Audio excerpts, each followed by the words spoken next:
സജിത മഠത്തിൽ നടി ഇപ്പോൾ ടെലിഫോൺ ലൈനിൽ പ്രതികരിക്കാൻ. സജിത മഠത്തിൽ ഇപ്പോൾ വിവരാവകാശ കമ്മീഷൻ തന്നെ ഉത്തരവിട്ടിരിക്കുകയാണ്. ഹേമ കമ്മീഷൻ റിപ്പോർട്ട് പുറത്തുവിടണം. പലതവണ നിങ്ങളൊക്കെ മുന്നോട്ട് വെച്ച ആവശ്യമാണ്. 2019 റിപ്പോർട്ട് കൊടുത്തിട്ടും 2024 അത് വെളിച്ചം കണ്ടിരുന്നില്ല. ഇപ്പോൾ ആവശ്യക്കാർക്ക് കൊടുക്കണമെന്ന ഉത്തരവിനെ എങ്ങനെ കാണുന്നു?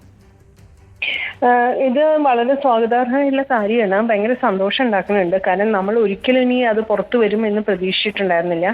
കാരണം പിന്നെ അതിന്റെ മുകളിൽ വേറൊരു കമ്മിറ്റി ഉണ്ടാക്കിയിട്ട് എന്തൊക്കെയോ മാറ്റങ്ങൾ വരുത്താൻ വേണ്ടി പോകുന്നു. ആ കമ്മിറ്റിയാണെങ്കിൽ കാര്യങ്ങളൊക്കെ ചെയ്യാൻ പോകുന്നത് എന്ന മറ്റാണ് നമ്മളെടുത്ത് മുതലിനെയും ചലച്ചിത്ര അക്കാദമിയും ഒക്കെ തന്നെ കോണ്ടാക്ട് ചെയ്ത സമയത്ത് നമുക്ക് കിട്ടിയിട്ടുണ്ടായിരുന്ന ഇൻഫർമേഷൻ എന്ന് പറയുന്നത്. അപ്പൊ വളരെ വളരെ സ്വാഗതാർഹമായൊരു കാര്യവും Hema committee report Hema committee constitute ചെയ്ത് നമുക്കൊക്കെ എല്ലാം വളരെ സന്തോഷമായിട്ടുള്ള കാര്യമാണ്. നമ്മളെല്ലാവരും പൂർണ്ണമായിട്ടും ആ കമ്മിറ്റിയുമായിട്ട് സഹകരിച്ചിട്ടുണ്ടായിരുന്നു.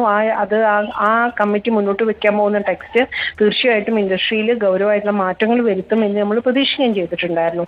പക്ഷെ സബ്മിറ്റ് ചെയ്തതിനു ശേഷം നമുക്ക് എല്ലാവർക്കും അറിയുന്ന പോലെ അതിനെ പറ്റിയിട്ട് അത് ഭയങ്കര അപകടം പിടിച്ചൊരു കാര്യമാണ്. അത് പുറത്തു വന്നാൽ കുറേ പേരെ ബാധിക്കും, അതുകൊണ്ട് അത് പുറത്തേക്ക് വരുന്നില്ല എന്ന മട്ടിലാണ് പറഞ്ഞത്. അപ്പോഴും സംഭവിക്കുന്നത് വെച്ചാൽ ഇത് ബാധിക്കാൻ പോകുന്ന ആളുകളെ കുറിച്ചുള്ള കൺസേൺ ആയിരുന്നു കൂടുതൽ ഉണ്ടായിരുന്നത്. അല്ലാതെ അത് ആരെയാണോ ആർക്കാണോ യഥാർത്ഥത്തിൽ മാറ്റങ്ങൾ വരുത്തേണ്ടത്, ആരുടെ പ്രശ്നങ്ങളായിരുന്നോ പരിഹരിക്കേണ്ടത്, അതിനെക്കുറിച്ചുള്ള കൺസേൺസും വളരെ കുറവായിരുന്നു. അപ്പം അത് നമുക്ക് വളരെ സങ്കടം ഉണ്ടാക്കിയിട്ടുണ്ടായിരുന്നു. നമ്മുടെ ആവശ്യം എന്ന് പറയുന്നത് ആരെയും കരിവാരി തേക്കുക എന്നുള്ളതേ ആയിരുന്നില്ല. നമ്മുടെ ആവശ്യം എന്ന് പറയുന്നത് ഇൻഡസ്ട്രിയിൽ ഗൗരവമായിട്ടുള്ള മാറ്റങ്ങൾ വരുത്താൻ വേണ്ടിയിട്ട് ഈ കണ്ടന്റ്, ഈ ടെക്സ്റ്റ് നമുക്കൊരു ബേസിക് ടെക്സ്റ്റ് ആയിട്ട് നിൽക്കുക എന്ന് പറയില്ലേ നമ്മൾ, അങ്ങനെ ആവണം എന്നുള്ളതായിരുന്നു നമ്മുടെയൊക്കെ ആഗ്രഹം എന്ന് പറയുന്നത്. അത് സംഭവിച്ചില്ല. അപ്പൊ ഈ ഇത്രയും നമ്മൾ പല രീതിയിലും ട്രൈ ചെയ്തെങ്കിലും ഒരു വിധത്തിലും അത് മുന്നോട്ട് പോവാതിരിക്കുന്ന ഒരു സാഹചര്യത്തില് ഇങ്ങനെ ഒരു ഇടപെടൽ ഉണ്ടായപ്പോൾ നമുക്ക് എല്ലാവർക്കും വളരെയധികം സന്തോഷമുണ്ട്. പ്രധാനപ്പെട്ട കാര്യമാണ് സജിത മഠത്തിൽ ചൂണ്ടിക്കാണിച്ചത്. ഇപ്പോൾ ഈ ഉത്തരവ്, ഈ വിവരാവകാശ കമ്മീഷൻ പറയുന്ന അനുസരിച്ച് ഈ ഹേമ കമ്മീഷൻ ഉത്തരവ് പൂർണ്ണമായും നടപ്പാക്കിയെന്ന് ഗവൺമെന്റ് സെക്രട്ടറി ഉറപ്പാക്കണമെന്നും ആവശ്യപ്പെടുന്നുണ്ട്.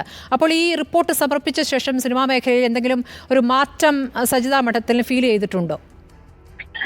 നോക്കൂ, ആകെ ഇൻഡസ്ട്രിയിൽ എനിക്ക് പരിചയമുള്ള ഈ ഇൻഡസ്ട്രിയിൽ ആകെ ഉണ്ടായിട്ടുള്ള ഒരു മാറ്റം എന്ന് പറയുന്നത് IC കൊണ്ടുവരാനുള്ള ശ്രമങ്ങൾ നടന്നു എന്നുള്ളതാണ്. അതിനൊരു മോണിറ്ററിംഗ് കമ്മിറ്റിയൊക്കെ ഉണ്ടായി. കുറേയെങ്കിലുമൊക്കെ പ്രവർത്തനങ്ങൾ കുറച്ചെങ്കിലുമൊക്കെ മുന്നോട്ട് പോകാൻ വേണ്ടി ശ്രമിക്കുന്നുണ്ട്. വലിയൊരു പങ്ക് രേഖകളിലാണ് ഇതെല്ലാം സംഭവിക്കുന്നത്. പക്ഷെ എന്നാൽ പോലും ആളുകൾക്ക് IC വേണം എന്നുള്ളൊരു ധാരണ ഇപ്പോൾ ഉണ്ടായിട്ടുണ്ട്. പക്ഷെ അത് ഹേമ കമ്മിറ്റിയുമായിട്ട് യാതൊരു ബന്ധവുമില്ല. അത് WCC മുന്നോട്ട് വെച്ചിട്ടുള്ള ലീഗൽ ഫൈറ്റിന്റെ ഭാഗമായിട്ടും വനിതാ കമ്മീഷൻ എടുത്തുള്ള ഇനീഷ്യേറ്റീവിന്റെ ഭാഗമായിട്ടും ഉണ്ടായിട്ടുള്ള കാര്യമാണ്.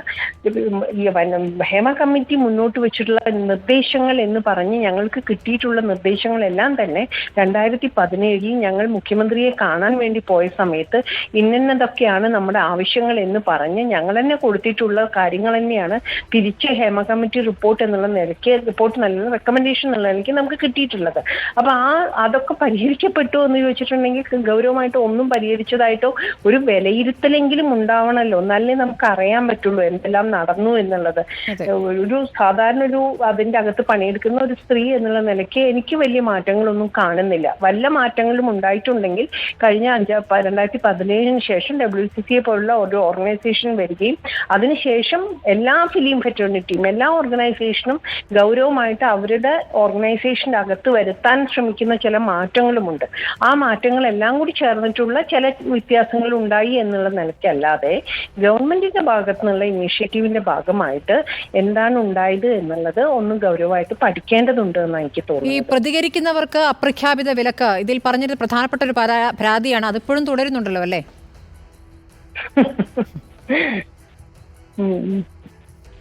ആ ചിരിയിലുണ്ട് മറുപടി. വളരെ നന്ദി സജിത മഠത്തിൽ പ്രതികരിച്ചതിന്.